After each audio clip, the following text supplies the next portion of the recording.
Vous êtes un parasite. C'est ce que ma belle-fille m'a dit ce soir-là avant de me cracher au visage. Mon fils était là. Il a regardé ailleurs. Je n'ai rien dit.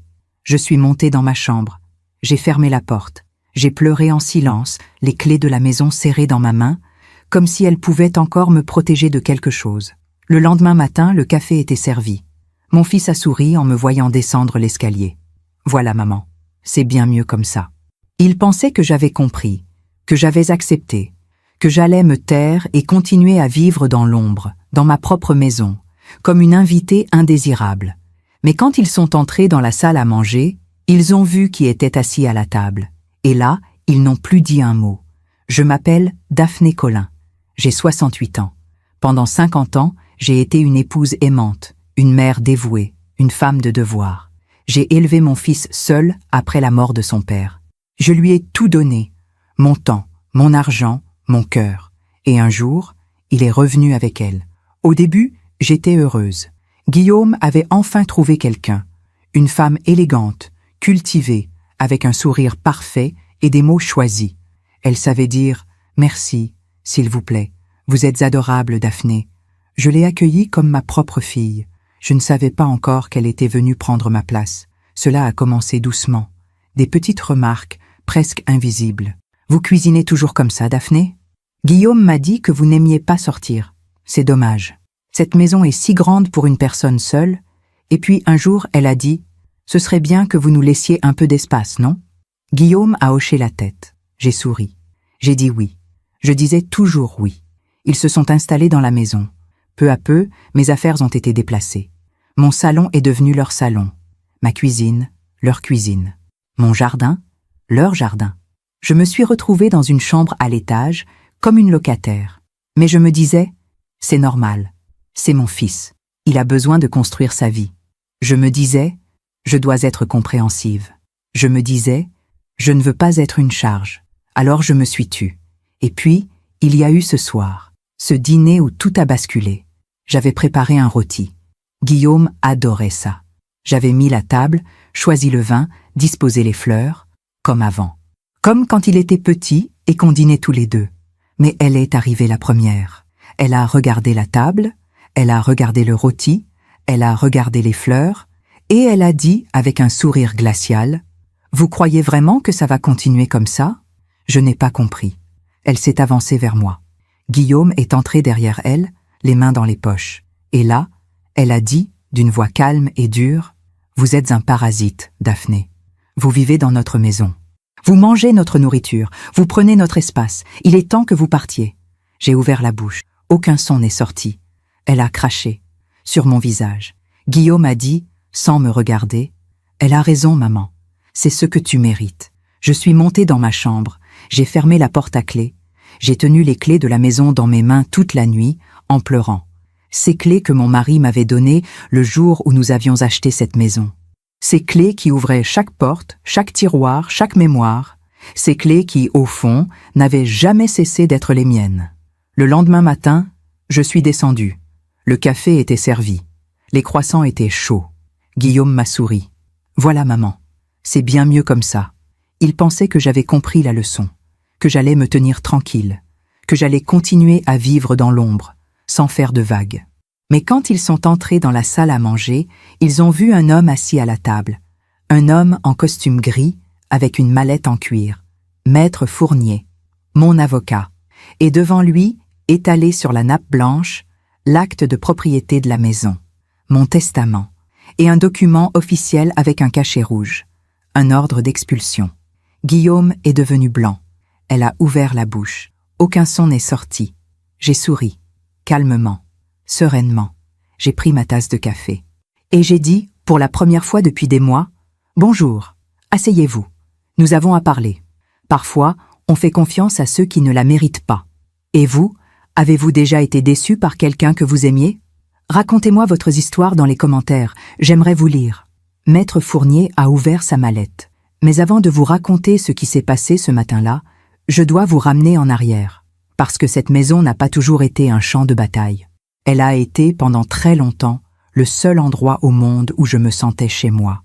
Nous l'avons achetée en 1982, mon mari, Henri, et moi. Guillaume avait 3 ans.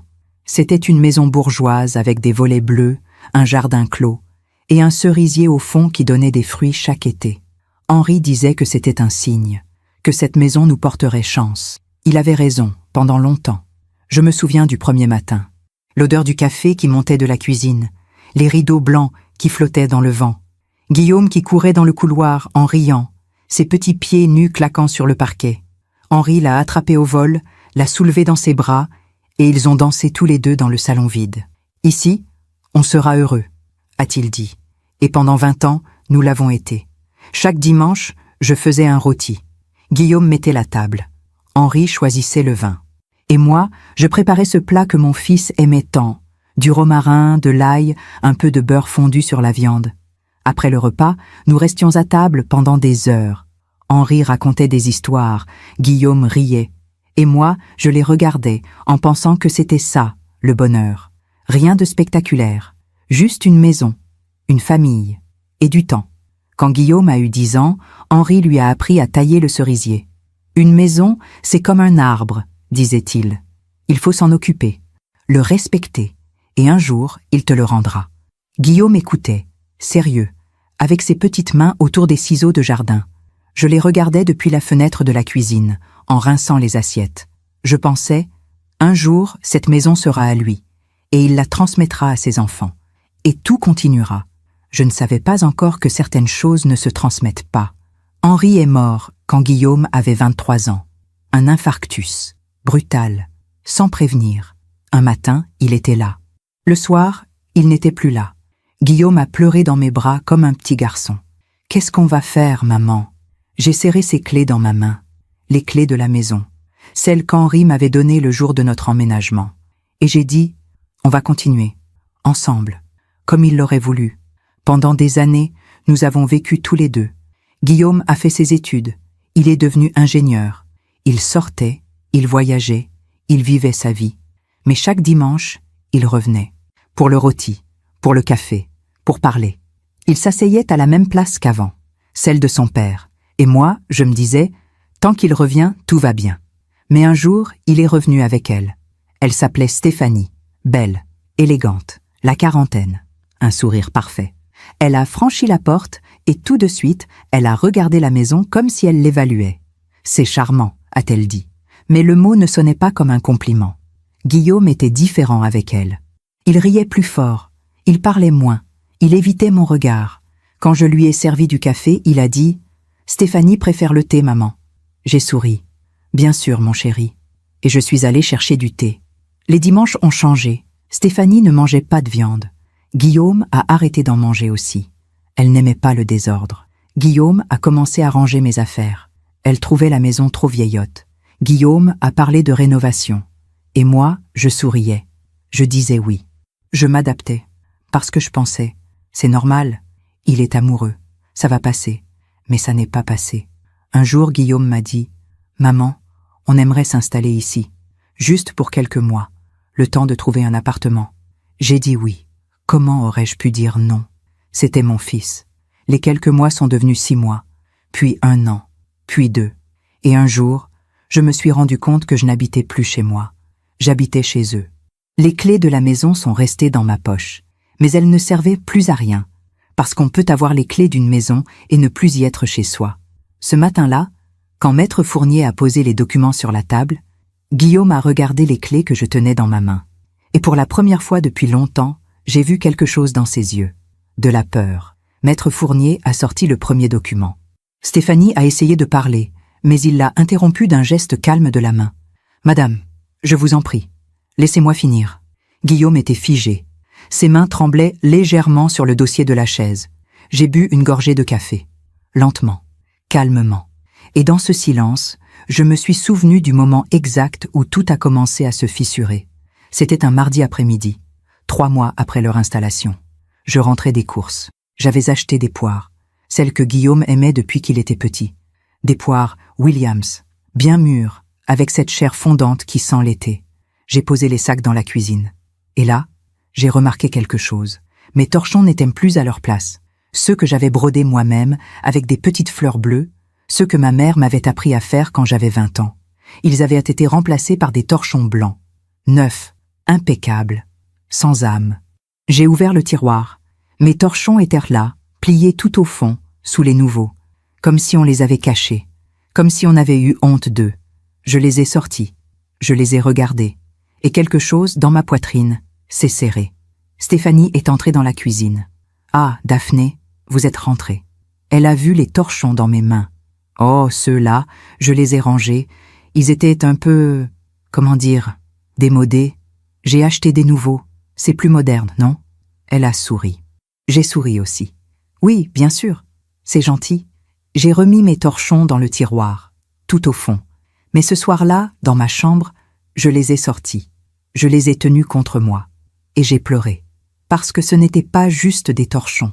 C'était un morceau de ma vie, un morceau de ma mère, un morceau de moi. Et on me les avait enlevés sans même me demander. Les jours suivants, j'ai commencé à remarquer d'autres choses. Mes photos, celles que j'avais accrochées dans le salon. Henri et moi à Venise. Guillaume petit, dans le jardin, avec son cerisier. Notre mariage. Elles avaient été décrochées, remplacées par des toiles abstraites, des lignes noires sur fond blanc, froides, impersonnelles. C'est plus épuré, a dit Stéphanie quand elle a vu que je les regardais. Vos photos sont dans le placard de l'entrée, en sécurité. En sécurité. Comme si mes souvenirs étaient dangereux. Guillaume ne disait rien. Quand je lui ai demandé, doucement, pourquoi il avait enlevé les photos, il a haussé les épaules. Stéphanie trouve que c'était un peu chargé, maman. Et puis, tu sais, on vit ici maintenant. On a besoin de mettre notre touche. Notre touche. Comme si ma touche n'avait plus sa place. Comme si 50 ans de vie pouvaient être effacés en 3 mois. Puis, il y a eu l'épisode de la cuisine. Un samedi matin. Je me suis levée tôt, comme d'habitude. J'ai voulu faire des crêpes. Guillaume adorait ça, le samedi matin, depuis qu'il était tout petit. Mais quand j'ai ouvert le placard, ma poêle n'était plus là. Ma vieille poêle en fonte, celle que ma grand-mère m'avait donnée, celle qui faisait les crêpes les plus fines, les plus dorées. À la place, une poêle neuve, en téflon, brillante, parfaite. J'ai cherché partout. Je l'ai trouvée dans le garage, posée sur une étagère poussiéreuse, au milieu des vieux outils d'Henri, comme un déchet. Quand Stéphanie est descendue, je lui ai demandé, calmement, « Stéphanie, ma poêle, celle en fonte, pourquoi elle est au garage ?» Elle a bu son thé tranquillement. « Oh, celle-là, elle était beaucoup trop lourde. » Et puis elle accrochait. J'ai acheté une nouvelle, anti-adhésive. C'est mieux pour la santé. Elle a souri. « Vous verrez, Daphné, c'est plus pratique. » J'ai hoché la tête, mais je n'ai pas fait de crêpes ce matin-là, ni les suivants. Et puis, il y a eu le jardin. Mon jardin. Celui que j'entretenais depuis 40 ans. Mes rosiers, mes pivoines, mon cerisier. Un après-midi, je suis sortie et j'ai vu Guillaume avec une pelle. Il arrachait mes pivoines. « Guillaume, qu'est-ce que tu fais ?» Il s'est retourné, surpris. « Ah, maman, on veut refaire le jardin. Quelque chose de plus contemporain. » Stéphanie a trouvé un paysagiste. J'ai regardé mes pivoines, celles que j'avais plantées l'année où Guillaume était né. Celles qui fleurissaient chaque printemps, roses et blanches, comme des promesses. Elles étaient là, arrachées, jetées dans un tas de terre. Mais elles sont vivantes, Guillaume. Il a haussé les épaules. Ne t'inquiète pas, maman. On va mettre des bambous. C'est plus zen, comme si mes fleurs faisaient du bruit. Ce soir-là, j'ai attendu qu'ils dorment. Je suis descendue dans le jardin. J'ai récupéré 3 pivoines. Je les ai replantées dans des pots. Et je les ai montées dans ma chambre, comme des rescapés, comme moi. Petit à petit, ma maison ne me ressemblait plus. Mes torchons cachés, mes photos rangées, ma poêle au garage, mes fleurs arrachées. Et chaque fois que je disais quelque chose, on me répondait avec un sourire « C'est mieux comme ça. C'est plus moderne. C'est pour ton bien. » Et Guillaume ne disait rien. Il regardait ailleurs, comme s'il ne voyait pas ce qui était en train de se passer. Comme s'il ne voyait pas que sa mère était en train de disparaître. Un soir, j'ai voulu préparer le dîner. Stéphanie est entrée dans la cuisine et m'a dit, avec un sourire doux, « Daphné, c'est gentil, mais ce soir, je m'en occupe. Vous devez être fatiguée. Allez vous reposer. » Je ne me sentais pas fatiguée, mais je suis montée quand même. Et de ma chambre, j'ai entendu leur rire, leur voix, le bruit des couverts, comme si la vie continuait sans moi. Une nuit, je me suis réveillée en sursaut. J'avais rêvé que j'étais dans ma propre maison, mais que toutes les portes étaient fermées. Je frappais, je criais. Personne ne m'entendait. Je me suis levée. J'ai pris les clés de la maison dans ma main. Je les ai serrées très fort. Et je me suis dit, dans le noir, mais c'est ma maison. C'est ma maison. Le lendemain matin, j'ai décidé de parler à Guillaume. Je l'ai attendu dans le salon. J'avais préparé du café. Le sien, comme il l'aimait. Il est descendu, déjà pressé. « Guillaume, j'aimerais qu'on parle. » Il a regardé sa montre. « Maintenant, maman ? Je suis en retard. S'il te plaît, juste 5 minutes. » Il a soupiré. Il s'est assis. J'ai pris une grande respiration. « Guillaume, je ne me sens plus chez moi. » Il a froncé les sourcils. « Comment ça ? Mes affaires, mes photos, mon jardin, tout change et... » Il m'a coupé. « Maman, on essaie juste de moderniser un peu. C'est normal, non ? On vit ici. On a le droit de se sentir chez nous aussi. Chez nous aussi. Comme si ma présence les empêchait d'être chez eux. J'ai essayé encore. Mais Guillaume, cette maison, elle est à moi, ton père et moi. » Il s'est levé. « Papa est mort, maman. Ça fait 20 ans. Il faut avancer. » Et il est parti. Je suis restée seule dans le salon, avec mon café froid et mes clés dans la main. C'est à ce moment-là que j'ai compris qu'ils n'étaient pas là pour quelques mois, qu'ils n'allaient pas chercher d'appartement, qu'ils étaient venus pour rester, et que, peu à peu, sans violence, sans cris, sans drame, ils étaient en train de me faire disparaître. Ce soir-là, dans ma chambre, j'ai ouvert un tiroir. J'ai sorti un petit carnet, celui que j'utilisais pour noter les recettes de famille, et j'ai commencé à écrire, pas des recettes, mais des dates, des faits, des petits détails, parce que j'avais compris que si je ne gardais pas une trace, un jour, je finirais par douter, par croire que j'exagérais, par croire que c'était moi le problème. Alors j'ai écrit, et chaque soir, j'ajoutais une ligne, comme une preuve que j'existais encore. J'ai décidé de ne plus me plaindre, de ne plus poser de questions, de ne plus dire « mais » ou « pourtant » ou « avant ». J'ai décidé d'être une bonne mère, une mère qui comprend, qui s'adapte, qui ne fait pas de vagues, parce que c'est ce qu'on attendait de moi, et parce que, au fond, j'avais peur, peur de perdre mon fils, peur qu'il parte et ne revienne jamais. Alors j'ai fait ce que beaucoup de femmes font, je me suis effacée. Le matin, je me levais avant eux, je préparais le café, le thé pour Stéphanie, les croissants que Guillaume aimait, je mettais la table, je souriais, et quand il descendait, je disais « Bien dormi ?» Stéphanie répondait à peine. Guillaume hochait la tête. Et moi, je restais debout près de l'évier, avec ma tasse de café, en attendant qu'ils aient fini pour débarrasser. Comme une domestique, dans ma propre maison.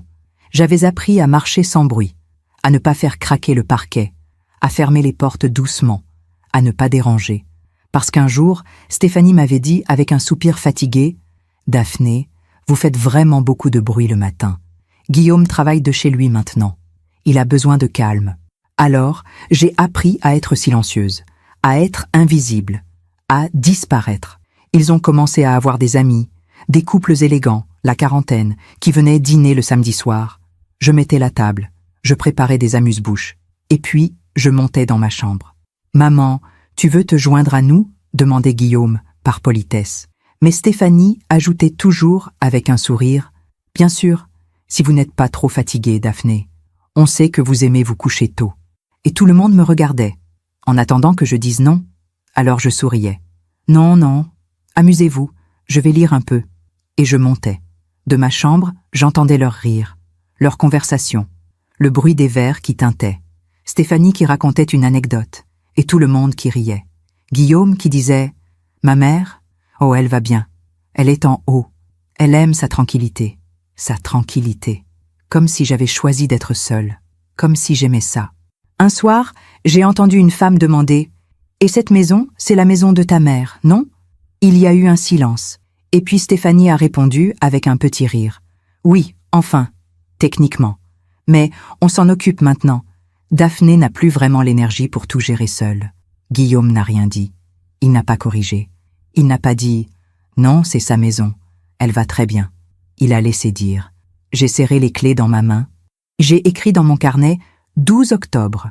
Stéphanie a dit que je n'avais plus l'énergie de gérer la maison. » Guillaume n'a rien dit. Et j'ai refermé le carnet. Quelques semaines plus tard, Il y a eu l'épisode du médecin. J'avais rendez-vous pour un contrôle de routine. Rien de grave, juste une visite annuelle. Mais quand je suis descendue, prête à partir, Stéphanie m'a dit « Daphné, vous voulez que je vous accompagne ?» J'ai été surprise, touchée même. « Oh, c'est gentil. » Mais ce n'est pas nécessaire. Ce n'est qu'un contrôle. Elle a insisté. « Non, non, j'y tiens. À votre âge, c'est toujours mieux d'avoir quelqu'un.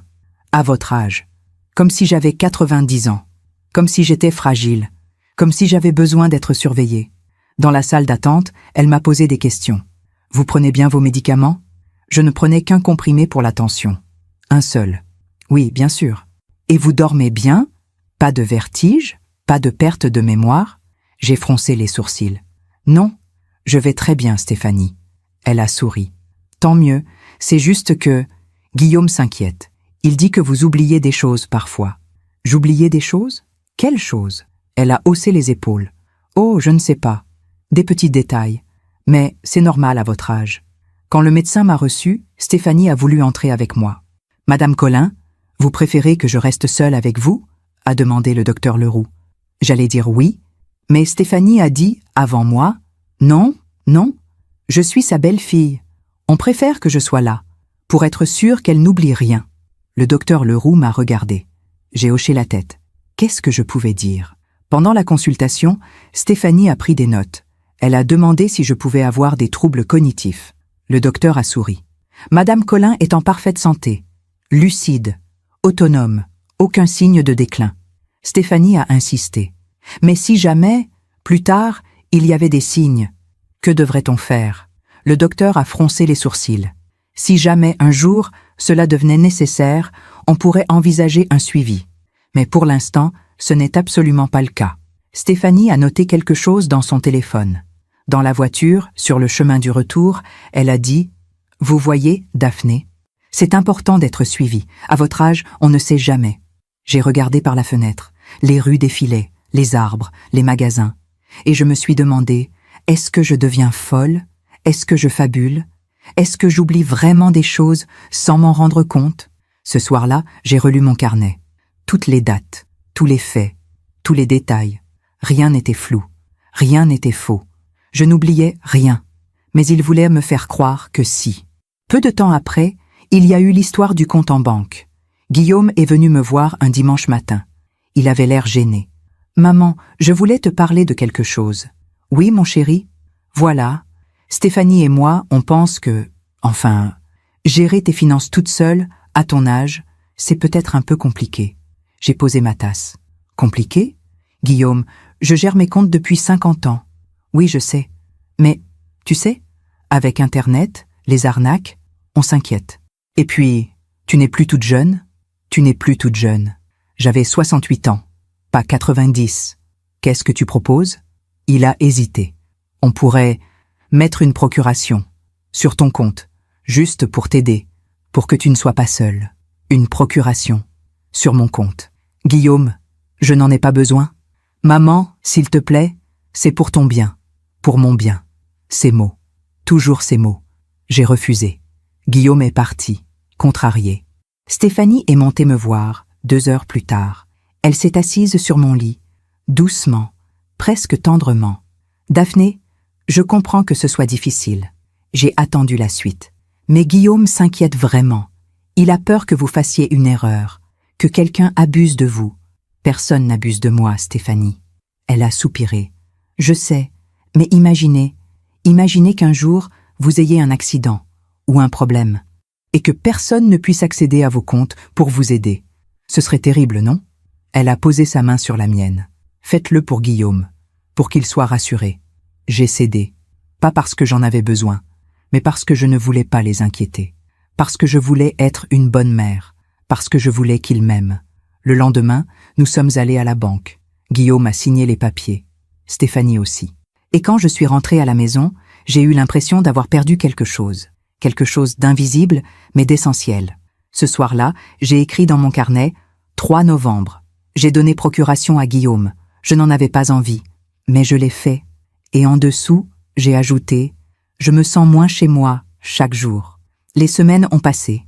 Je me levais, je préparais le café, je souriais, je disparaissais. Je mangeais seule, de plus en plus souvent. Je montais dans ma chambre avant qu'il rentre. Je me faisais petite, silencieuse, obéissante. Un soir, Stéphanie m'a dit « Daphné, vous savez que cette maison est vraiment trop grande pour nous trois. » J'ai levé les yeux. « Trop grande ?»« Oui. Et puis, l'entretien, les charges, tout ça coûte cher. » Guillaume a ajouté « On pensait peut-être vendre, acheter quelque chose de plus petit, plus moderne. Vendre. Ma maison. Celle que j'avais achetée avec Henri. Celle où j'avais élevé mon fils. Celle où étaient tous mes souvenirs. Mais, Guillaume, c'est ma maison. » Il a soupiré. « Maman, c'est juste une idée. On n'a rien décidé. Mais réfléchis. Ça pourrait te simplifier la vie. » Me simplifier la vie. En m'enlevant la seule chose qui me restait. J'ai dit non, fermement. Non, je ne vendrai pas cette maison. Stéphanie a souri. Un sourire froid. Bien sûr, Daphné. C'était juste une suggestion. Mais à partir de ce jour-là, quelque chose a changé. Il me regardait différemment. Comme si j'étais un obstacle. Comme si j'étais de trop. Pendant que je raconte tout cela, je me demande d'où vous m'écoutez. Écrivez le nom de votre ville en commentaire. J'aimerais savoir où mes mots vous trouvent. Un matin, j'ai trouvé une brochure sur la table de la cuisine. Une brochure pour une résidence pour seniors. Les jardins du bonheur. Avec des photos de personnes âgées souriantes, des chambres lumineuses, des activités. Je l'ai ouverte. Quelqu'un avait entouré au stylo rouge. Formule confort. Chambre individuelle avec salle de bain. Guillaume est descendu. J'ai levé la brochure. « C'est quoi ça ?» Il a rougi. « Ah, ça. C'est Stéphanie qui l'a prise. Juste pour se renseigner. » « Se renseigner sur quoi ? Maman, on se dit juste que, peut-être qu'un jour, tu serais mieux entourée, avec des gens de ton âge, des activités, des gens de mon âge, comme si j'étais vieille, comme si j'avais besoin d'être mise quelque part. Je n'irai pas dans une maison de retraite, Guillaume. Ce n'est pas une maison de retraite, maman. C'est une résidence. C'est différent. Je reste ici. Il a soupiré. Comme tu veux. Mais il a laissé la brochure sur la table, comme un avertissement. Ce soir-là, je me suis regardée dans le miroir de ma chambre. J'ai vu une femme de 68 ans, fatiguée, seule, silencieuse. Et je me suis demandé, comment j'en suis arrivée là ? Comment ai-je pu laisser tout cela arriver ? J'ai ouvert mon carnet. J'ai lu toutes les pages, tous les petits renoncements, toutes les petites humiliations, tous les petits silences. Et j'ai compris que ce n'était pas arrivé d'un coup. Ça s'était fait lentement, jour après jour, parce que j'avais eu peur de dire non, peur de déranger, peur de perdre mon fils, alors j'avais tout accepté, tout. Mais cette nuit-là, quelque chose en moi a craqué. Pas violemment, pas brutalement, juste une petite fissure. Une fissure qui disait « ça suffit ». Le lendemain matin, j'ai appelé quelqu'un que je n'avais pas vu depuis des années, Maître Fournier, l'avocat de la famille, celui qui avait rédigé le testament d'Henri. « Maître, c'est Daphné Colin. J'aurais besoin de vous voir. C'est urgent. » Il m'a reçu le jour même. Je lui ai tout raconté. Les petits changements, les procurations, la brochure, tout. Il a écouté en silence. Et puis il a dit « Madame Colin, vous êtes encore propriétaire de cette maison. Vous êtes lucide, autonome. Vous avez tous les droits. » J'ai senti quelque chose se desserrer dans ma poitrine. Que puis-je faire ? Il a réfléchi. Plusieurs choses. Mais d'abord, dites-moi, qu'est-ce que vous voulez vraiment ? J'ai regardé mes mains, mes clés, et j'ai dit, d'une voix calme, « Je veux ma maison. Je veux ma vie. Je veux qu'il parte. » Il a hoché la tête. « Alors, nous allons faire en sorte que cela arrive. » Maître Fournier m'a demandé de rassembler des preuves, des documents, des relevés bancaires, des témoignages si possible. « Madame Colin, je vous crois. Mais devant la loi, il faut des éléments concrets. » J'ai hoché la tête.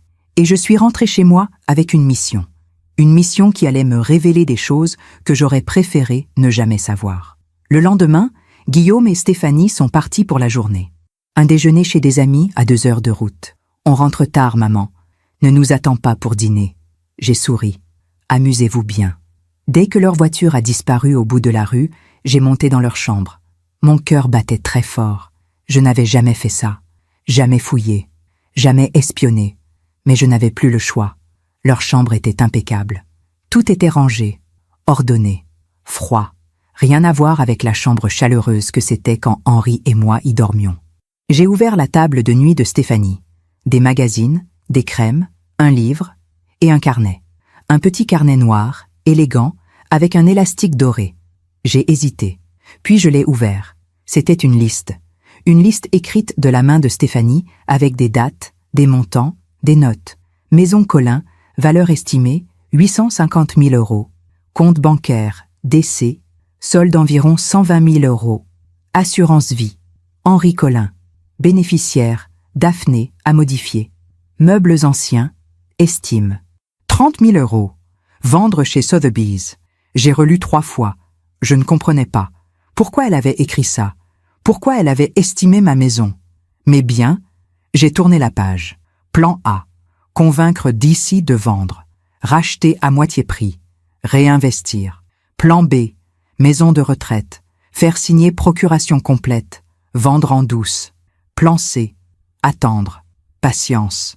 Elle ne peut pas vivre éternellement. Mes mains tremblaient. Je me suis assise sur le bord du lit. J'ai relu encore. Plan A. Plan B. Plan C. Comme si j'étais un problème à résoudre. Comme si j'étais un obstacle entre eux et mon argent. J'ai tourné encore les pages. Des notes, des calculs, des scénarios. Si elle signe la procuration complète, Guillaume pourra vendre sans son accord. Vérifier avec notaire. Médecin. Insister sur troubles cognitifs. Obtenir certificat si possible. Résidence, les Jardins du Bonheur. 2 500 € au mois. On peut payer 6 mois, ensuite vendre maison. Et tout en bas de la page, une phrase soulignée 2 fois. Guillaume doit rester du côté de sa mère jusqu'au bout. Pas de conflit. Patience et douceur. J'ai fermé le carnet. Je l'ai remis exactement où je l'avais trouvé. Et je suis descendue. J'ai marché dans le salon, dans la cuisine, dans le jardin, comme une automate. Tout était clair maintenant. Ce n'était pas de l'amour, ce n'était pas de la protection. C'était un plan méthodique, froid, calculé. Ils n'étaient pas venus pour quelques mois. Ils étaient venus pour prendre ma maison, mon argent, ma vie. Et Guillaume savait. Non, pire. Guillaume participait. Je me suis assise sur le banc du jardin, celui où Henri et moi nous asseyions le soir, après le dîner, pour regarder le cerisier. J'ai serré les clés dans ma main. Et j'ai pleuré. Pas de gros sanglots, pas de cris, juste des larmes silencieuses, parce que j'avais perdu mon fils. Pas à la mort, à la cupidité. Mais je n'avais pas le temps de pleurer longtemps. J'ai pris mon téléphone, j'ai photographié chaque page du carnet, chaque liste, chaque plan, chaque calcul, et j'ai tout envoyé à Maître Fournier. Voici les preuves. Il m'a répondu immédiatement. Reçu. C'est suffisant. Ne touchez à rien d'autre. Restez calme. On agit bientôt. Quand Guillaume et Stéphanie sont rentrés, ce soir-là, je regardais la télévision dans le salon. « Bonsoir, maman. Tu as passé une bonne journée ?» J'ai souri. « Oui, mon chéri. » Très calme. Stéphanie m'a regardé, comme si elle cherchait quelque chose dans mes yeux. Mais je n'ai rien laissé paraître. Cette nuit-là, je n'ai pas dormi. J'ai relu les photos du carnet sur mon téléphone. Encore et encore. Et j'ai compris autre chose. Toutes les petites choses qui m'avaient semblé étranges prenaient soudain un sens. La visite chez le médecin. Stéphanie qui insistait pour parler de troubles cognitifs. Elle voulait un certificat médical, pour prouver que j'étais incapable de gérer mes affaires, pour justifier une procuration complète. Ou pire, une mise sous tutelle. La brochure de la résidence. Ce n'était pas une suggestion innocente, c'était une étape du plan. Me faire partir, vendre la maison, empocher l'argent. 2 500 € par mois, on peut payer 6 mois. 6 mois. Après, il me laisserait me débrouiller. Ou peut-être qu'il ne paierait même pas. Peut-être qu'il me mettrait dans une résidence publique. La moins chère possible. Et Guillaume, mon fils, celui que j'avais porté, élevé, aimé, celui pour qui j'avais tout sacrifié. Il était avec elle. Il suivait le plan. Guillaume doit rester du côté de sa mère jusqu'au bout. Pas de conflit. Patience et douceur. Chaque sourire. Chaque « ne t'inquiète pas, maman ». Chaque « c'est pour ton bien ». Tout était calculé. Tout était faux. Le lendemain, j'ai commencé à chercher d'autres indices. J'attendais qu'ils sortent, qu'ils aillent faire des courses, qu'ils partent au travail. Et je fouillais, discrètement, méthodiquement, comme eux. Dans le bureau de Guillaume, j'ai trouvé des documents, des brochures d'agences immobilières, avec des estimations de prix pour la maison. 3 agences différentes.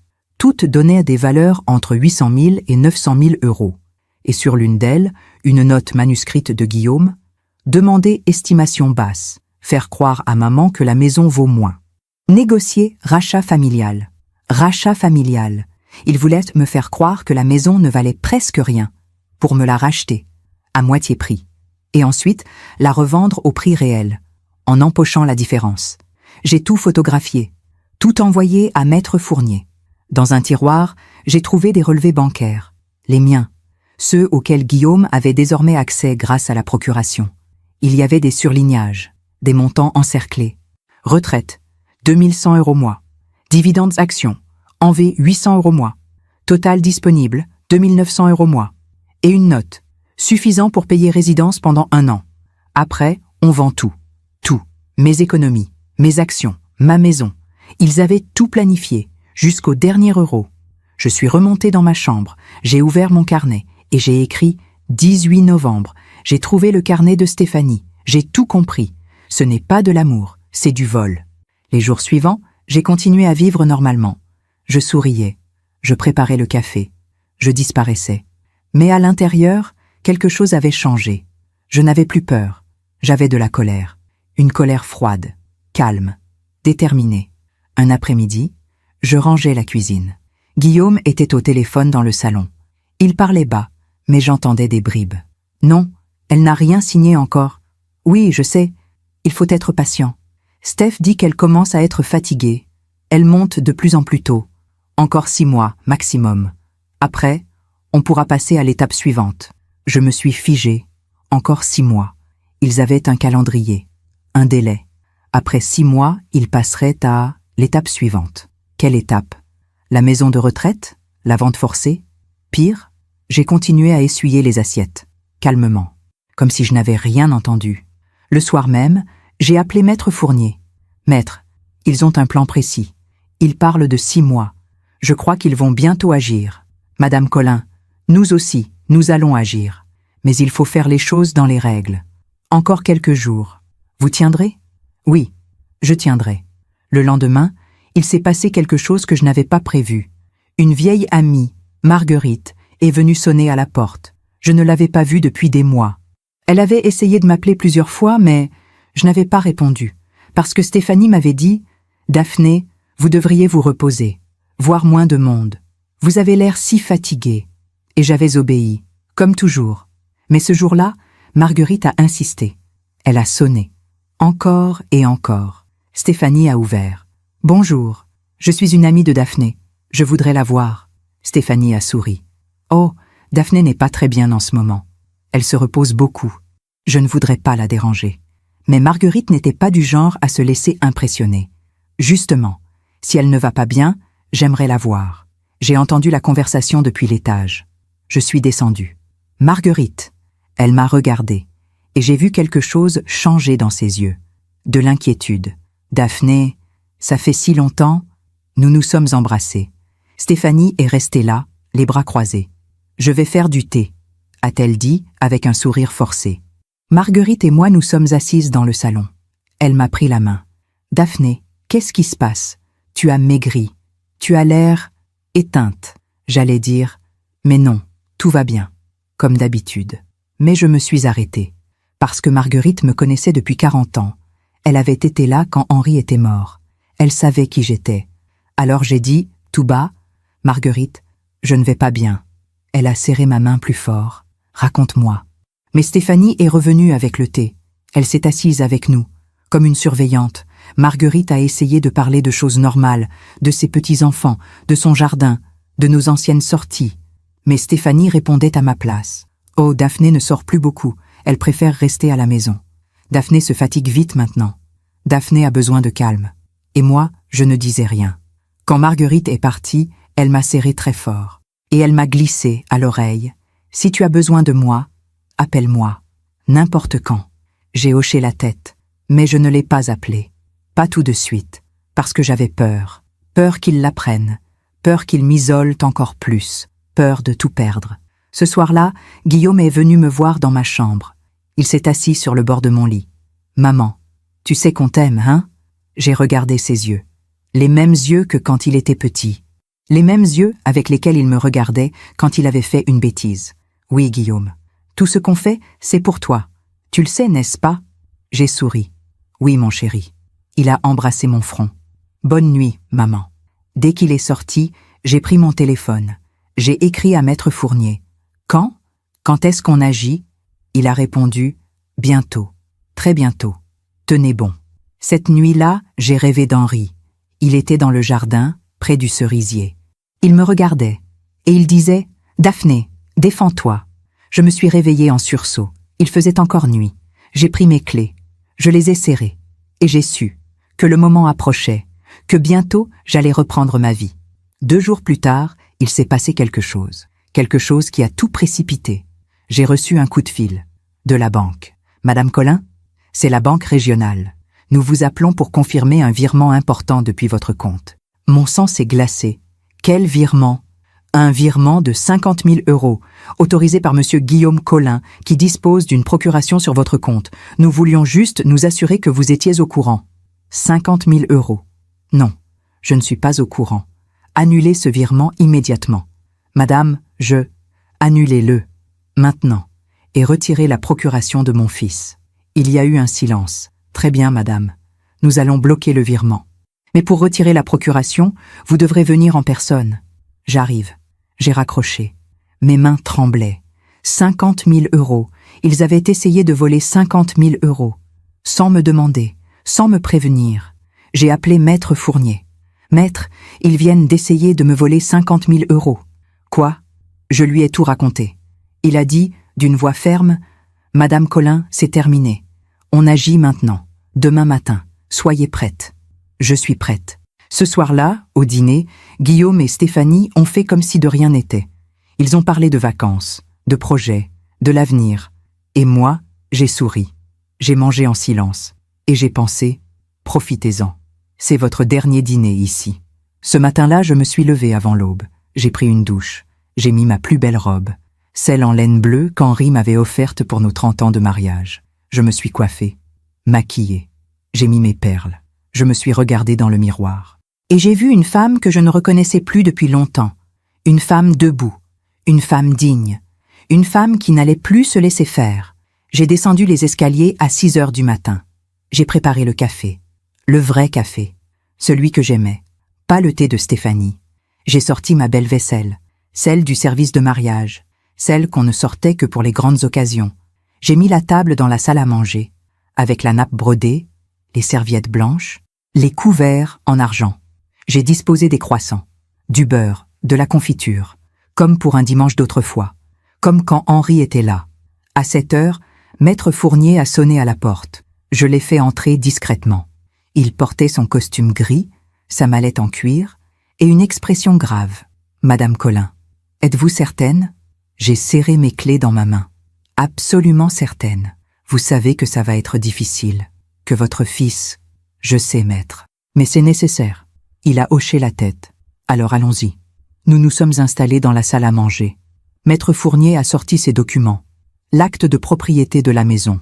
À mon nom, le testament d'Henri, qui me désignait comme unique héritière, les relevés bancaires, avec la tentative de virement bloqué, les photos du carnet de Stéphanie, avec tous les plans détaillés, les estimations immobilières annotées par Guillaume. Tout. J'ai entendu des pas à l'étage. Guillaume qui se levait.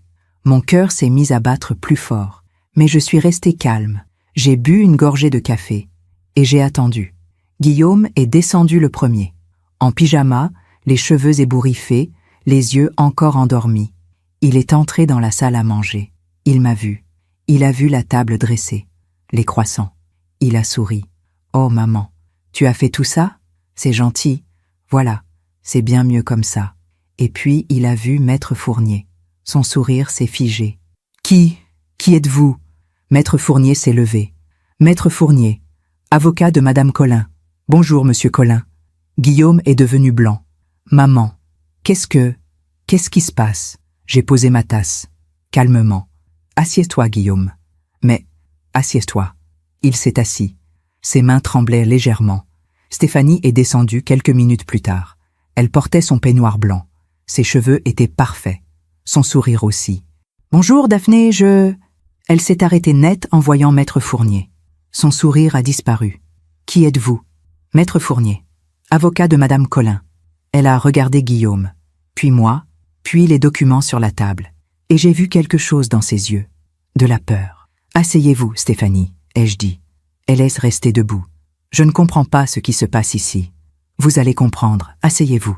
Elle s'est assise, lentement. Guillaume la regardait, paniqué. J'ai respiré profondément. Et j'ai commencé. Pendant des mois, j'ai cru que j'étais en train de devenir folle, que j'exagérais, que c'était moi, le problème. Maman, qu'est-ce que tu... Laisse-moi finir, Guillaume. Ma voix était calme, mais ferme. Il s'est tu. Vous êtes venu dans ma maison il y a 2 ans. Pour quelques mois, disais-tu. Le temps de trouver un appartement. J'ai dit oui. Comment aurais-je pu dire non? Tu es mon fils. Guillaume a baissé les yeux. Mais vous n'êtes jamais parti. Petit à petit, ma maison n'était plus ma maison. Mes affaires disparaissaient. Mes photos étaient décrochées. Mon jardin était détruit. Mes souvenirs étaient effacés. Et chaque fois que je disais quelque chose, on me répondait « C'est pour ton bien. C'est mieux comme ça. Tu es fatigué. » Stéphanie a ouvert la bouche, mais Maître Fournier l'a arrêtée d'un geste. « Laissez Madame Colin parler. Vous m'avez emmenée chez le médecin. Tu as insisté pour parler de troubles cognitifs, Stéphanie. Tu as demandé ce qu'on ferait si j'avais des problèmes.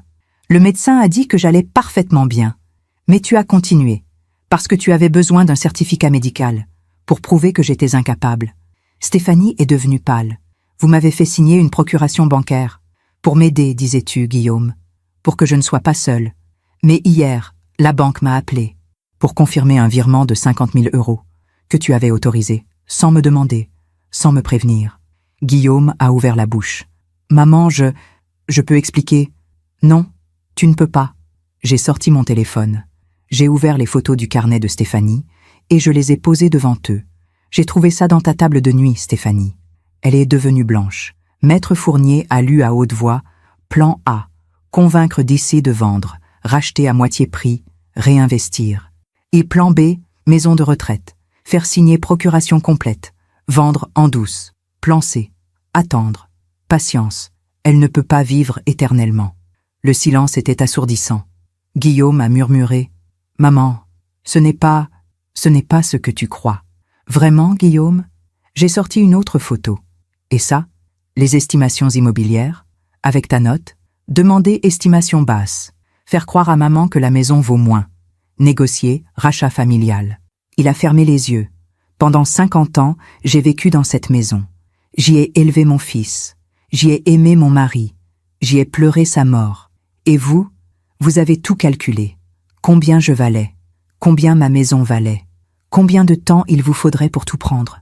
Ma voix tremblait. Mais je ne pleurais pas. Guillaume, tu es mon fils. Je t'ai donné la vie. Je t'ai tout donné. Mon temps, mon amour, mon argent. Et toi, tu as vendu ta mère. Pour de l'argent. Il a levé les yeux vers moi. Et j'ai vu des larmes. Maman, Est-ce que tu m'aimes, Guillaume? Il a ouvert la bouche. Aucun son n'est sorti. Réponds-moi. Est-ce que tu m'aimes? Ou est-ce que tu aimes mon argent? Stéphanie s'est levée brusquement. Écoutez, Daphné, vous exagérez. Ce carnet, c'était juste des idées, des projections. Rien de sérieux.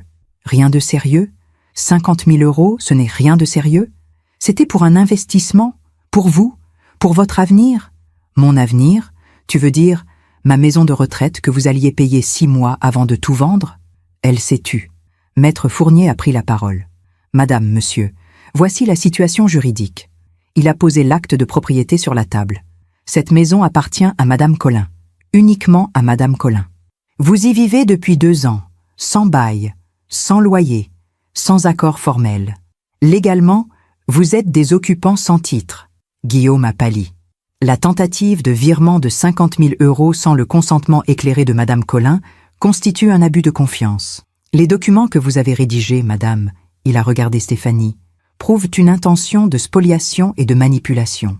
Et votre insistance auprès du médecin pour obtenir un certificat de troubles cognitifs alors que Madame Colin est en parfaite santé pourrait être qualifiée de tentative d'escroquerie aggravée. Stéphanie s'est levée. C'est ridicule. Vous ne pouvez rien prouver. Maître Fournier a souri froidement. Madame, vous avez écrit tout cela de votre propre main. Madame Colin a photographié chaque page, avec la date et l'heure. Ces documents sont recevables devant un tribunal. Elle s'est rassise. Voici donc ce qui va se passer, a continué Maître Fournier. Vous allez quitter cette maison. Aujourd'hui. La procuration bancaire a été révoquée ce matin même. Madame Colin ne déposera pas de plainte pour abus de confiance. Guillaume a relevé la tête, un espoir dans les yeux. À condition que vous partiez immédiatement et que vous ne cherchiez plus jamais à la contacter ou à réclamer quoi que ce soit. Et si nous refusons ? A demandé Stéphanie, d'une voix tremblante. Alors je déposerai plainte. Et je demanderai une enquête complète sur vos finances, sur vos intentions, sur tout. Et croyez-moi, avec les preuves que nous avons, vous risquez bien plus qu'une simple expulsion. Stéphanie s'est levée. Très bien, très bien. Guillaume, on s'en va. Elle est montée à l'étage. Guillaume est resté assis. Il me regardait, avec des yeux de petit garçon perdu.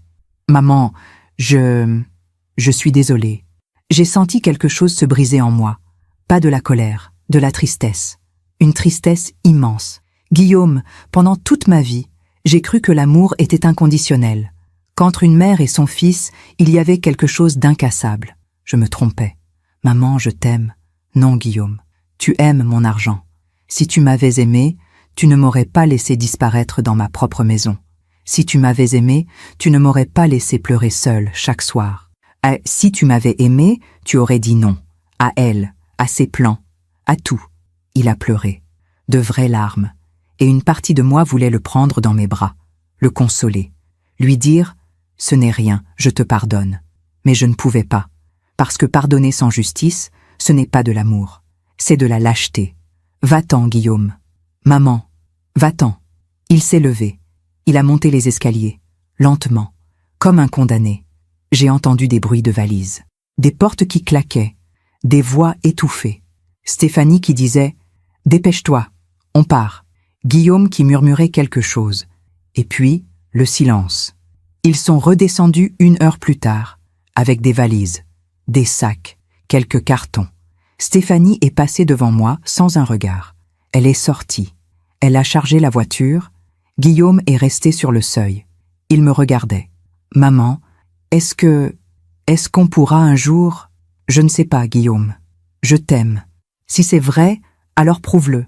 Pas avec des mots, avec des actes. Deviens l'homme que ton père aurait voulu que tu sois. » Il a hoché la tête. Il est sorti. La porte s'est refermée. J'ai entendu la voiture démarrer, s'éloigner, disparaître. Et puis, le silence. Un silence immense. Un silence que je n'avais pas entendu depuis 2 ans. Maître Fournier m'a regardé. « Madame Colin, vous avez été très courageuse. » J'ai souri tristement. « Non, maître. J'ai juste arrêté d'être lâche. » Il est parti quelques minutes plus tard. Je suis restée seule, dans ma maison. Ma maison qui était enfin redevenue ma maison. J'ai marché dans le salon. Mes pas résonnaient sur le parquet. J'ai ouvert les fenêtres. L'air frais est entré. J'ai enlevé les toiles abstraites. J'ai ressorti mes photos. Henri et moi à Venise. Guillaume petit, dans le jardin. Je les ai raccrochés. Je suis allée dans la cuisine. J'ai sorti ma vieille poêle en fonte du garage. Je l'ai lavée, huilée, remise à sa place. J'ai sorti mes torchons brodés. Je les ai déployés, comme des drapeaux. Je suis allée dans le jardin. Mes pivoines en pot étaient encore là, dans ma chambre. Je les ai replantées, à leur place, près du cerisier. Et puis je me suis assise sur le banc, celui où Henri et moi nous asseyions autrefois. J'ai sorti mes clés. Je les ai regardées.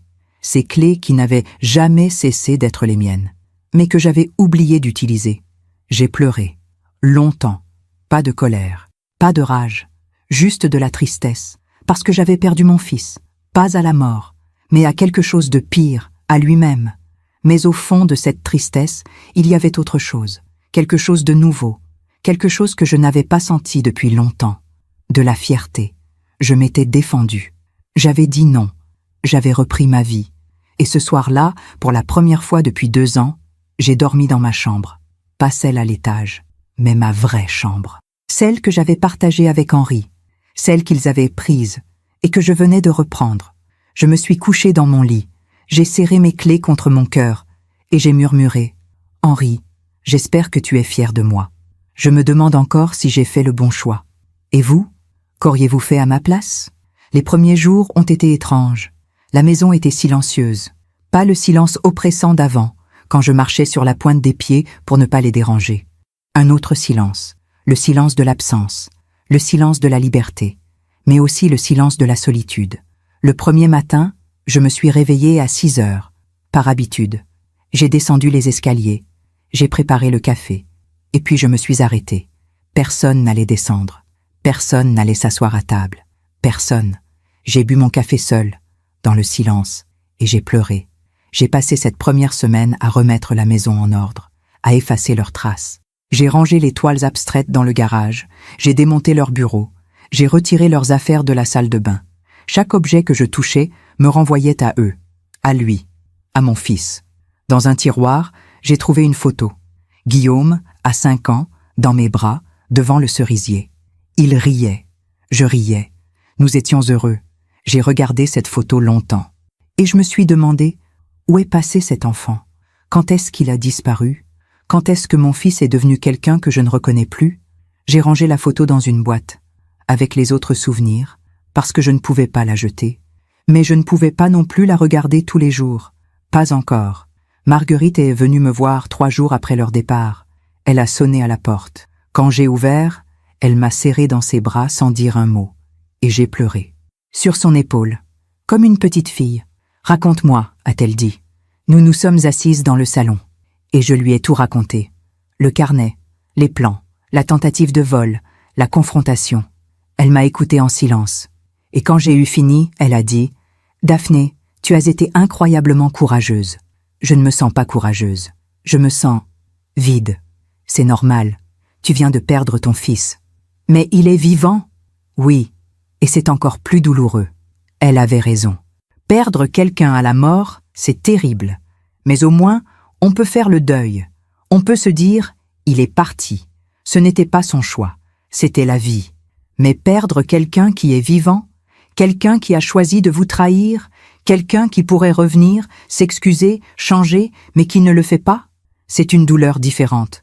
Une douleur qui ne guérit pas de la même façon. Marguerite est restée avec moi toute la journée. Elle m'a aidé à descendre les derniers cartons du grenier, à trier les affaires qu'ils avaient laissées. « Tu veux que je les mette à la poubelle ?» a-t-elle demandé. J'ai hésité. « Non. Mets-les dans le garage. Au cas où… » « Au cas où quoi ?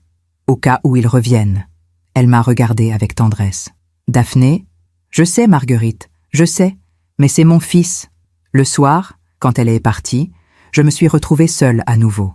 J'ai fait à dîner, pour moi seule. J'ai mis la table, j'ai mangé, j'ai débarrassé. Tout était calme, tout était à moi, mais tout était vide. Cette nuit-là, je n'arrivais pas à dormir. Je pensais à Guillaume. Où était-il? Chez des amis? À l'hôtel? Avec elle? Est-ce qu'il pensait à moi? Est-ce qu'il regrettait? Ou est-ce qu'il me détestait? À 3 heures du matin, j'ai allumé la lumière. J'ai pris mon carnet. Et j'ai écrit « 22 novembre. Guillaume est parti. La maison est à moi. Mais je me sens plus seule que jamais. Est-ce que j'ai bien fait? Est-ce que j'aurais dû pardonner? Fermer les yeux? Continuer à vivre dans l'ombre, mais au moins l'avoir près de moi? Non, parce qu'il n'était pas près de moi. Il était près de mon argent. Et je mérite mieux que ça. Les jours suivants, j'ai essayé de reprendre une routine. Je me levais, je prenais mon café, je lisais, j'allais au marché, je jardinais, je recevais Marguerite, quelques autres amis, des gens que je n'avais pas vus depuis des mois, parce que Stéphanie m'avait isolée, peu à peu, sans que je m'en rende vraiment compte. Mais maintenant, elles revenaient, elles sonnaient à ma porte, elles apportèrent des gâteaux, elles restaient me boire le thé. Et elles disaient « Daphné, ça fait si longtemps. On s'inquiétait pour toi. On a essayé de t'appeler, mais tu ne répondais jamais. » Et je réalisais combien j'avais été seule, combien il m'avait coupé du monde. Un après-midi, une de mes amies, Pauline, m'a dit « Daphné, je vais te dire quelque chose, mais promets-moi de ne pas te fâcher. Vas-y, ta belle-fille, elle nous a dit, il y a quelques mois, que tu n'allais pas bien, que tu avais des troubles de mémoire, que tu te fatiguais vite, que tu ne voulais plus voir personne. » Je me suis figée. Quoi? On l'a cru, Daphné. On pensait te laisser tranquille. On ne voulait pas te déranger. Donc ce n'était pas juste dans la maison. Elle avait menti à mes amis. Elle m'avait isolée de tout le monde, pour que personne ne remarque, pour que personne ne pose de questions, pour que je sois seule, vulnérable, facile à manipuler. Je vais bien, Pauline. J'ai toujours été bien. Je sais, je le vois maintenant. Mais à l'époque, on ne savait pas. Ce n'est pas ta faute. Elle a pris ma main. Qu'est-ce qui s'est passé, Daphné? Je lui ai tout raconté. Quand j'ai eu fini, elle était en larmes. Mon Dieu, Daphné, comment as-tu pu supporter ça? Je ne sais pas. Mais c'est fini maintenant. Ton fils, Guillaume, comment a-t-il pu? J'ai souri tristement. Je me pose la même question tous les jours. Le dimanche suivant, j'ai fait un rôti, par habitude, parce que le dimanche, on faisait toujours un rôti. Henri, Guillaume, moi, j'ai mis la table, j'ai cuisiné, j'ai sorti le vin, et puis je me suis assise, seule, avec mon rôti, pour une personne, et j'ai pleuré, parce que ce n'était pas juste la maison que j'avais perdue pendant 2 ans, ce n'était pas juste ma liberté, c'était ma famille, mon fils, l'idée que j'avais de lui, l'amour que je croyais inconditionnel. Tout ça, je l'avais perdu. J'ai essayé de manger, mais je n'avais pas faim. J'ai rangé le rôti dans le réfrigérateur. Et je me suis dit, plus jamais je ne ferai de rôti le dimanche, parce que c'est trop douloureux. Parce que ça me rappelle ce que j'ai perdu. Quelques jours plus tard, j'ai reçu un message. De Guillaume. Un simple SMS. Maman, est-ce qu'on peut parler? Mon cœur s'est arrêté. J'ai lu le message 10 fois. Mes mains tremblaient. Une partie de moi voulait répondre immédiatement. Dire « Oui, viens, on va parler, on va arranger ça ». Mais une autre partie de moi disait « Non, pas encore ». J'ai attendu 2 heures, et puis j'ai répondu « Pas maintenant, Guillaume, j'ai besoin de temps ». Il a répondu tout de suite « Je comprends, je suis désolée, maman ». J'ai regardé ce message longtemps. Désolée, est-ce qu'il l'était vraiment? Ou est-ce qu'il disait ça parce qu'il avait besoin de quelque chose? Parce qu'il regrettait de s'être fait prendre? Ou parce qu'il regrettait vraiment ce qu'il avait fait? Je ne savais pas. Et c'était ça, le plus douloureux. Ne plus savoir, ne plus faire confiance. Cette nuit-là, j'ai relu toutes nos conversations. Tous les messages qu'il m'avait envoyés ces 2 dernières années. « Salut maman, ça va? Merci pour le dîner. On t'aime. » Tous ces petits mots. Est-ce qu'ils étaient sincères? Ou est-ce qu'ils faisaient partie du plan? Guillaume doit rester du côté de sa mère jusqu'au bout. Pas de conflit, patience et douceur. J'ai fermé mon téléphone et j'ai pleuré. Parce que je ne savais plus quoi croire. Parce que tout ce que je pensais savoir sur mon fils s'était effondré. Le lendemain, je suis allée au cimetière, sur la tombe d'Henri. Je m'y étais pas allée depuis des mois. Parce que Stéphanie disait toujours « Daphné, vous devriez vous reposer. C'est loin. Vous allez vous fatiguer. » Et j'avais écouté, comme toujours. Mais ce jour-là, j'y suis allée. J'ai apporté des fleurs, des roses blanches. Je me suis assise sur le banc, devant la tombe. Et j'ai parlé à Henri. « Henri, je ne sais pas si tu peux m'entendre, mais j'ai besoin de parler. » J'ai chassé Guillaume de la maison. Il voulait nous voler. Nous voler, Henri. Ton fils. Notre fils. Il a tout planifié avec elle. Il voulait me mettre dans une maison de retraite, vendre notre maison, prendre notre argent. Et moi, comme une idiote, je ne voyais rien. Le vent soufflait doucement. Les feuilles tombèrent des arbres. Dis-moi que j'ai bien fait. Dis-moi que je n'ai pas été trop dure. Dis-moi que tu aurais fait pareil. Silence. Mais Henri, c'est notre fils. C'est le petit garçon qu'on a élevé ensemble. Celui qui courait dans le jardin. Celui qui riait dans tes bras. Où est-il? Où est passé cet enfant? J'ai pleuré longtemps sur cette tombe. Pas juste pour Guillaume, mais pour tout. Pour Henri qui n'était plus là. Pour la famille que nous avions été. Pour la femme que j'avais été. Pour tout ce qui était cassé. En rentrant, j'ai vu une voiture garée devant la maison. Mon cœur a fait un bond. Guillaume? Mais non, c'était Maître Fournier. Il est descendu de sa voiture quand il m'a vu. Madame Colin, j'espère que je ne vous dérange pas. Non, pas du tout, entrez. Nous nous sommes assis dans le salon. Il avait l'air grave. Madame Colin, je voulais vous informer de quelque chose. Oui, votre fils, Guillaume, il a essayé de me contacter. Mon cœur s'est serré. Que voulait-il?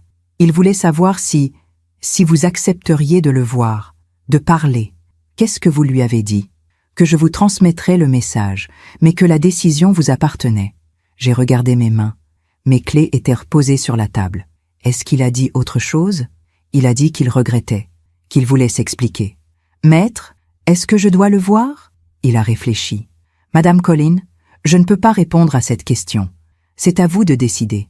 Mais je peux vous dire ceci. Ne le faites pas par culpabilité. Ne le faites pas parce que vous pensez que vous devez lui pardonner parce que c'est votre fils. Faites-le seulement si vous pensez que c'est bon pour vous, pour votre paix intérieure. J'ai hoché la tête. Merci, maître. Prenez votre temps. Et si un jour vous décidez de le voir, faites-le ici, dans votre maison, sur votre terrain, pas chez lui. Pourquoi? Parce que c'est important, symboliquement.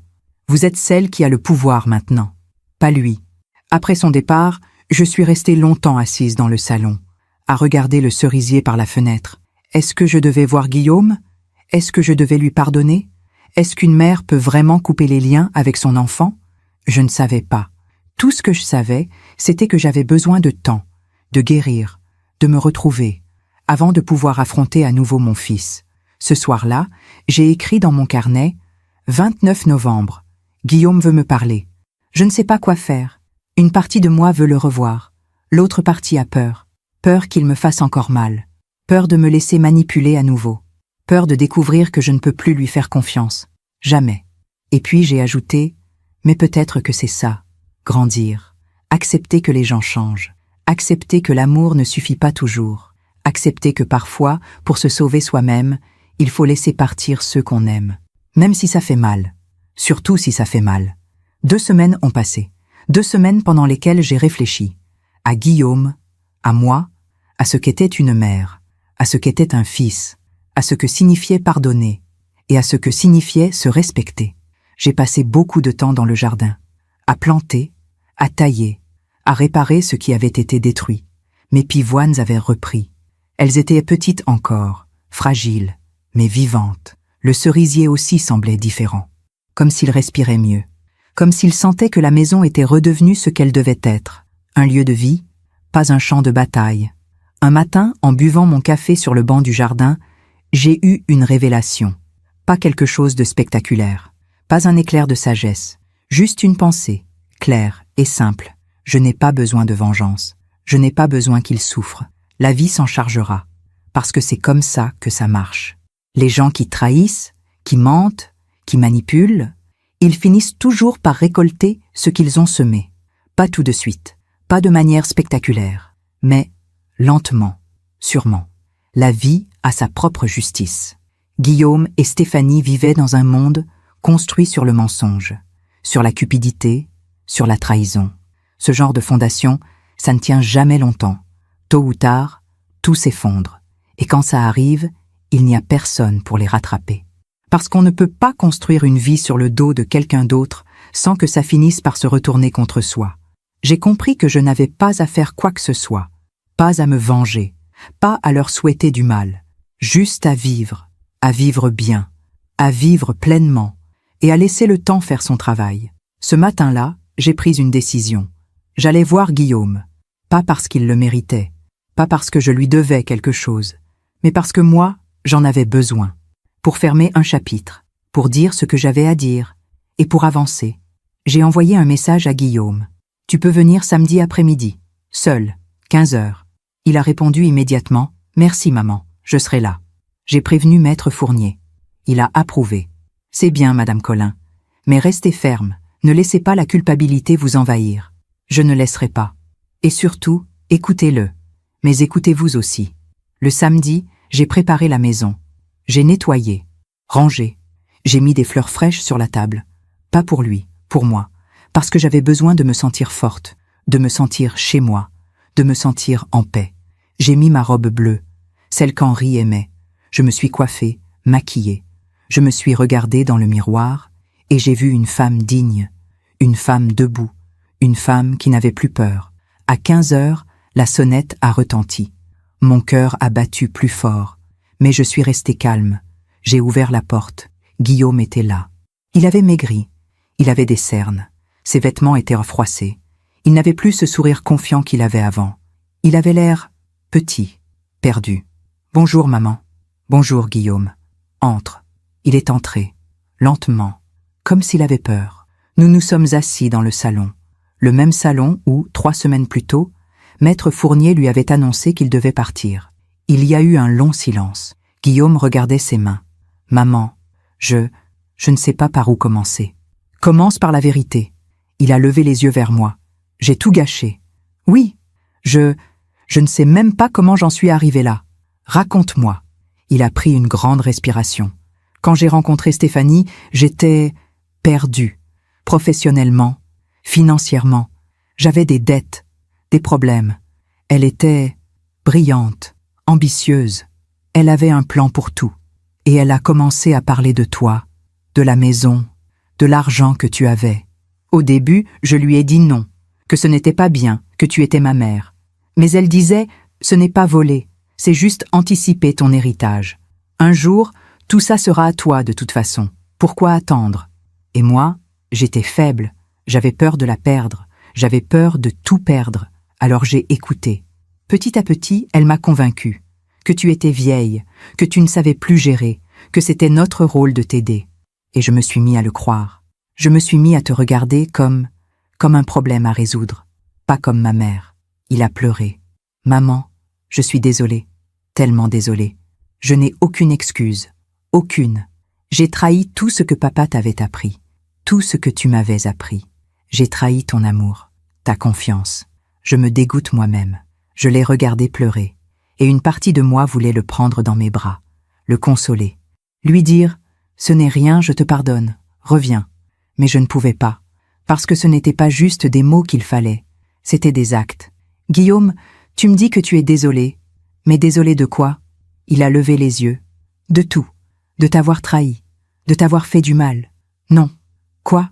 Tu n'es pas désolé de m'avoir trahi. Tu es désolé de t'être fait prendre. » Il a ouvert la bouche pour protester, mais il s'est arrêté, parce que c'était vrai. « Mais Guillaume, si la banque ne m'avait pas appelé, si je n'avais pas trouvé le carnet de Stéphanie, est-ce que tu aurais continué ?» Il a baissé les yeux. « Je ne sais pas.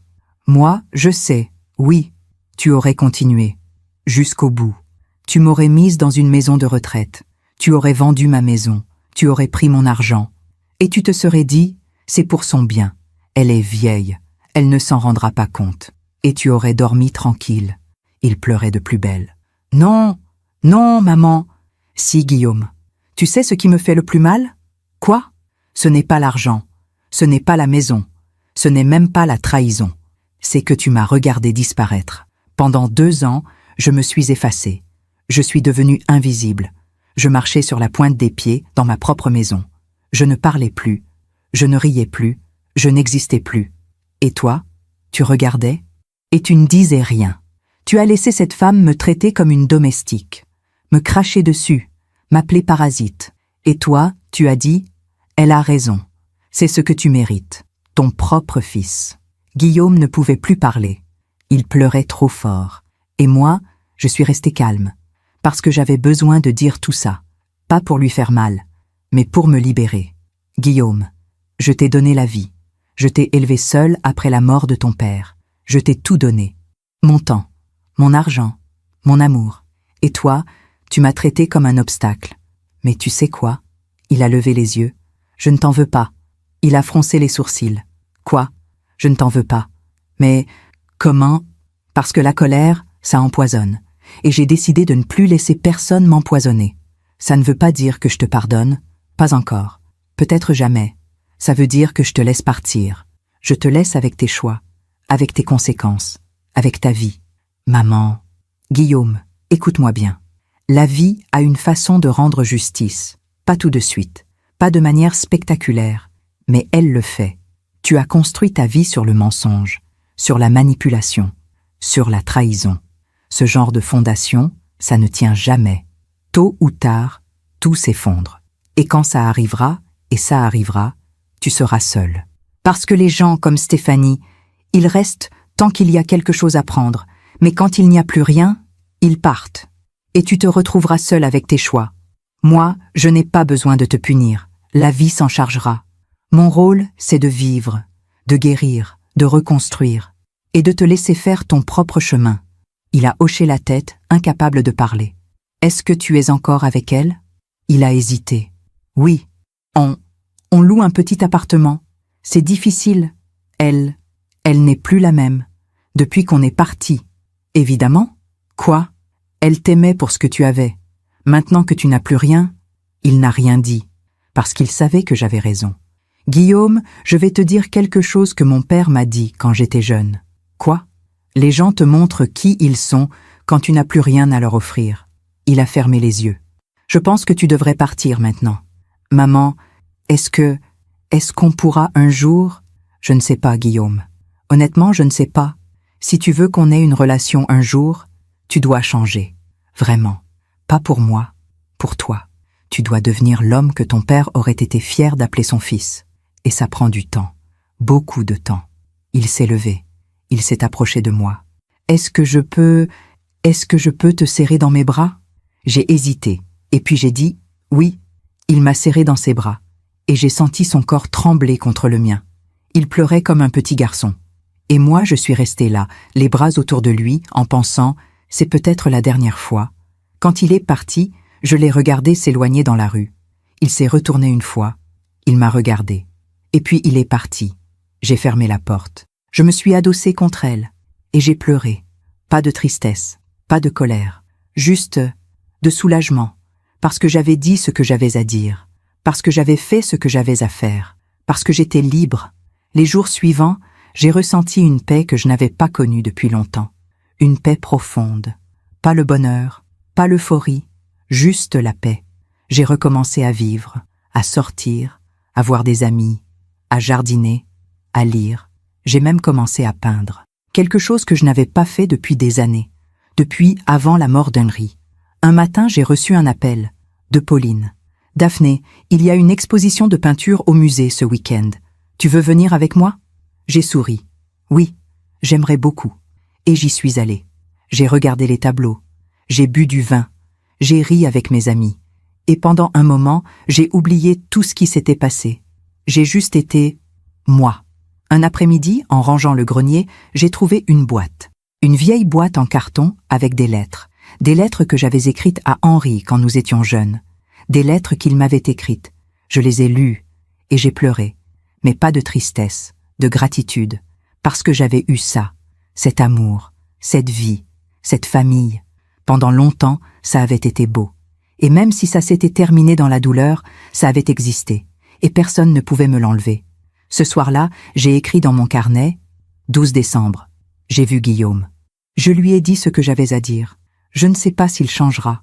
Je ne sais pas si on se reverra. Mais je sais que j'ai fait ce qu'il fallait.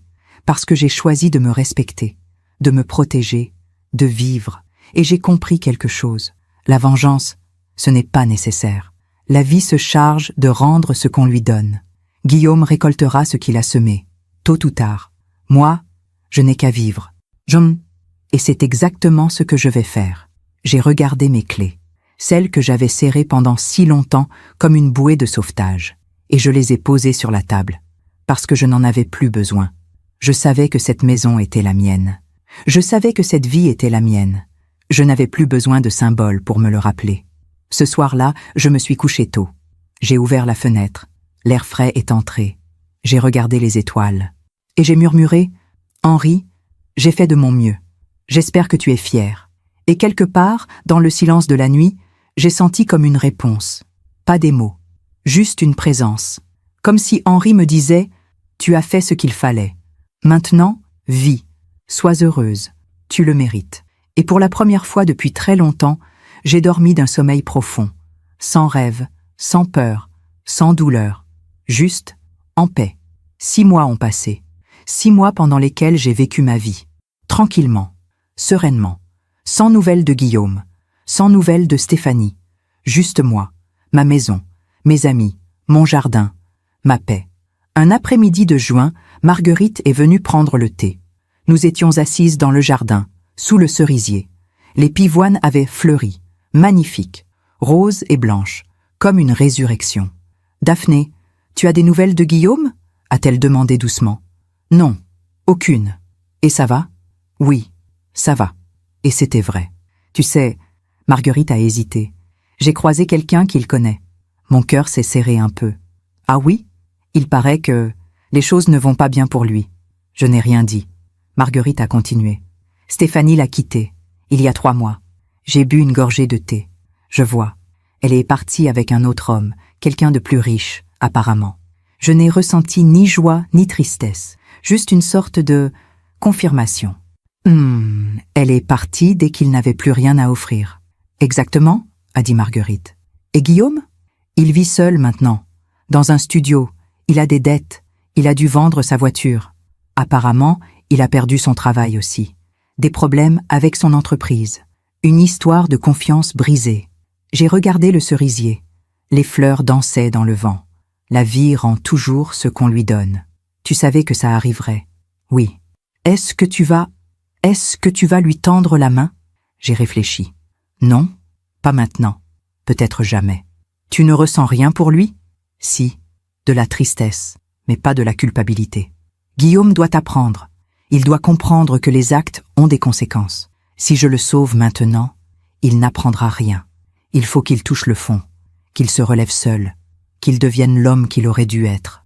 Et s'il n'y arrive pas, alors ce sera son choix, pas ma responsabilité. Marguerite a hoché la tête. Tu as raison, tu as beaucoup changé, Daphné. Non, je suis redevenue moi-même. Quelques semaines plus tard, j'ai reçu une lettre, de Guillaume, une vraie lettre, manuscrite, sur du papier jauni. Je l'ai regardée longtemps avant de l'ouvrir. Et puis j'ai lu. Maman, je ne m'attends pas à ce que tu me répondes. Je ne m'attends à rien. Je voulais juste te dire que tu avais raison. Surtout, Stéphanie est partie. Mon travail aussi. Mes amis aussi. Je me suis retrouvée seule, avec rien. Et j'ai compris que tout ce que j'avais construit était faux, que je n'étais rien sans toi, sans ce que tu m'avais donné. J'ai honte, j'ai mal, et je sais que c'est ce que je mérite. Tu m'as dit que la vie rendait ce qu'on lui donnait. Tu avais raison, je ne te demande rien. Je voulais juste que tu saches que je comprends maintenant, et que je suis désolée, vraiment désolée. Guillaume. J'ai replié la lettre. Je l'ai posée sur la table, et je n'ai rien ressenti. Ni joie, ni tristesse. Juste du calme. Je ne lui ai pas répondu. Pas par cruauté, mais parce qu'il n'y avait rien à dire. La vie lui avait donné sa leçon. À lui maintenant de décider quoi en faire. À lui de se relever. À lui de changer. Sans moi. Un soir, j'ai croisé une voisine au marché. Elle m'a dit « Daphné, vous avez l'air tellement bien. Vous rayonnez. » J'ai souri. « Merci. Je vais bien. » On raconte que votre fils, qu'il y a eu des problèmes. J'ai pris une grande respiration. Oui, il y a eu des problèmes, mais tout est résolu maintenant. Et il va bien? Je l'espère, mais ce n'est plus ma responsabilité. Elle a hoché la tête, un peu surprise, mais respectueuse, parce que j'avais compris quelque chose d'essentiel. Aimer quelqu'un ne veut pas dire tout accepter. Aimer quelqu'un ne veut pas dire se laisser détruire. Parfois, aimer quelqu'un, c'est le laisser tomber, pour qu'il apprenne à se relever seul. Ce soir-là, j'ai écrit dans mon carnet. 28 juillet. J'ai appris que Guillaume avait tout perdu. Stéphanie, son travail, tout. La vie lui a rendu ce qu'il avait donné. Je n'ai ressenti ni joie ni tristesse, juste la confirmation que la justice existe, pas celle des tribunaux, celle de la vie, celle du karma. Elle m'avait traité de folle, de parasite. Des années plus tard, c'est elle qui s'est retrouvée seule, vide, sans rien. La vie finit toujours par rendre ce qu'on lui donne. Aujourd'hui, j'ai 69 ans. 1 an a passé depuis que Guillaume et Stéphanie sont partis de ma maison. 1 an pendant lequel j'ai réappris à vivre, à respirer, à être moi-même. Ce matin, je me suis réveillée avec le soleil. J'ai préparé mon café. Je me suis assise dans le jardin, sous le cerisier. Les pivoines sont plus belles que jamais. Et moi aussi. Guillaume m'a écrit 3 fois encore. De courtes lettres, humbles, sincères. Je lui ai répondu à la dernière, pas pour lui pardonner complètement, mais pour lui dire que je lui souhaitais de trouver la paix, que je lui souhaitais de devenir l'homme qu'il devait être, et que si un jour il y arrivait vraiment, peut-être qu'on pourrait parler, peut-être, mais sans promesse, parce que j'ai appris qu'on ne doit rien à personne, même pas à son propre enfant, quand il vous a traité comme un parasite. Hier, une jeune femme est venue sonner à ma porte, la fille de Marguerite. Elle m'a dit « Madame Colline, ma mère m'a raconté votre histoire, et ça m'a aidée, parce que moi aussi, je vis une situation difficile, avec ma belle-mère, et votre histoire m'a donné du courage. » Elle a pleuré dans mes bras, et je lui ai dit « N'attends pas 2 ans comme moi, dis non maintenant, défends-toi maintenant, tu le mérites. » Quand elle est partie, j'ai compris que tout ce que j'avais traversé avait un sens, que ma douleur pouvait servir, qu'elle pouvait aider d'autres femmes, à ouvrir les yeux, à se défendre, à se respecter. Alors j'ai décidé de raconter mon histoire, pas pour me venger, pas pour humilier Guillaume, mais pour que d'autres femmes sachent qu'elles ne sont pas seules, qu'elles ne sont pas folles, que ce n'est pas normal de disparaître dans sa propre vie, et que même à 68 ans, même quand tout semble perdu, on peut se relever. On peut reprendre sa vie, on peut dire non. Ce soir, je suis assise dans mon salon. Mes photos sont au mur, ma poêle est à sa place, mes torchons brodés aussi. Ma maison est redevenue ma maison. Et moi, je suis redevenue moi. Je regarde mes clés sur la table. Je ne les serre plus dans ma main. Je n'en ai plus besoin, parce que je sais qui je suis, et je sais ce que je vaux. Guillaume récolte ce qu'il a semé, Stéphanie aussi. Et moi, je récolte la paix, la dignité, la liberté.